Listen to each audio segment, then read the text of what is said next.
వరంగల్ తూర్పు నియోజకవర్గంలో ఎల్లప్పుడూ పేదల పక్షపాతిగా బీఆర్ఎస్ పార్టీ పనిచేస్తూ వారికి అండగా ఉంటూ వారి సమస్యల పరిష్కారానికి కృషి చేస్తానని మాజీ ఎమ్మెల్యే నన్నపనేని నరేందర్ తెలిపారు.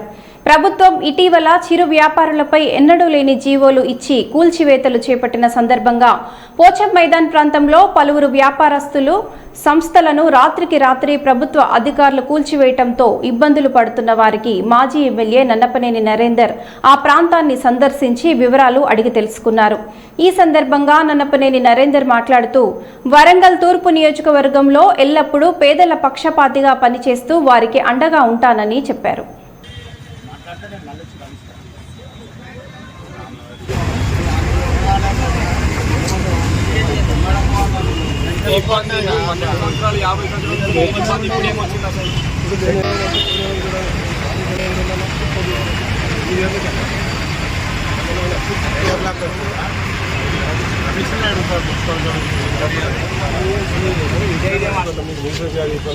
కూడా సహకరిస్తాను. 4,000 మంది మనకు మొన్న వచ్చి ఒక 15 రోజులు షాపులు మేముందండి. ఇప్పుడు వాళ్ళు కొత్త డబ్బాలు వేయించుకోవాలంటే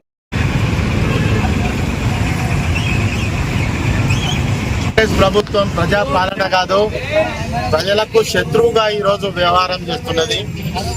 ఈరోజు వరంగల్ పోచం మైదాన్లో బిఎస్ఎన్ఎల్ ఆఫీస్ పక్కన ఉన్నటువంటి సందులో పెద్దలు 45 సంవత్సరాల నుంచి ఇక్కడ వికలాంగుల కోట కింద ఆ రోజు టెలిఫోన్ తీసుకొని ఆనాడు తన యవ్వనంలో ఉన్నటువంటి జీవితాన్ని మొదలుపెట్టి నేటి వరకు కూడా దాన్నే జీవితంగా భావించుకొని అదే వృత్తిగా భావించుకొని తను చేసేటువంటి వృత్తి ఏదైతే ఉందో ఊటిన తెల్లవారుజామున ఒక దొంగల మీద దాడి చేసినట్టుగా, ఒక దేశ ద్రోహుల మీద దాడి చేసినట్టుగా ఈరోజు నిరుపేదలైనటువంటి ప్రజల మీద ఈరోజు 12 కుటుంబాల మీద ఈరోజు దాడి చేసి ఎక్కడ కూడా కనీసం నోటీసులు కూడా ఇవ్వకుండా, కనీసం మాట రూపంగా కూడా చెప్పకుండా ఈరోజు దాడి చేసే 2 కంప్యూటర్లు, అదేవిధంగా దానిలో ఉన్న ఫర్నిచర్ అంతా కూడా డ్యామేజ్ చేసి దాని ఒక్కడే కాదు ఇంకా 11 కుటుంబాలను కూడా మొత్తం కకలావికలం చేసి ఈరోజు వాళ్ళను రోడ్డు పాలన చేసినటువంటి ఈ ప్రభుత్వాన్ని ఖచ్చితంగా మేము దీని మీద పోరాడతాం. వరంగల్లో ఉన్న స్ట్రీట్ వెండర్స్ పక్షాన మీరు కనుక వెంబడబడితే అందరం ఏకమై మీ వెంబడి పడాల్సినటువంటి అవసరం ఉంటుంది.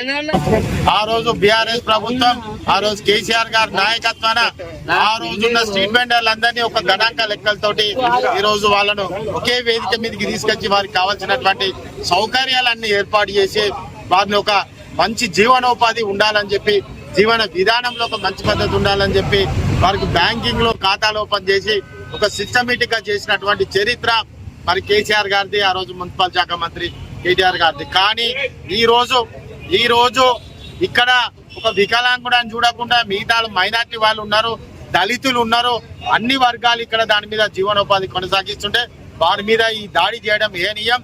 అధికారులు చెప్పిళ్ళు, ఇక్కడ అధికారులు వీళ్ళతో చెప్పిళ్ళంట, ఎమ్మెల్సీ గారు లెటర్ పెట్టిలో ఇక్కడ పోచమ్మలకు దారి అడ్డం ఉన్నదని చెప్పి, పోచమ్మలకు దారి అడ్డం ఉన్నదంటే 15 రోజులు ఇక్కడ వీళ్ళు దుకాణాలు బంద్ చేసుకొని ఉన్నారు. పాప వాళ్ళు ధర్మంగా ఉన్నారు, ఎవరైనా కూడా మనుషులే.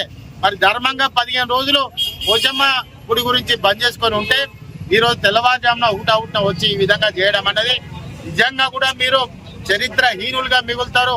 ఈ ప్రాంతం మిమ్మల్ని గౌరవించి ప్రజాప్రతినిధులుగా ఎన్నుకున్నది మీరు ఏ నియమైన పరిస్థితికి ఖచ్చితంగా మీకు దీనికి బదలా తీర్చుకుంటారని కూడా ఈ సందర్భంగా చెప్తున్నాం.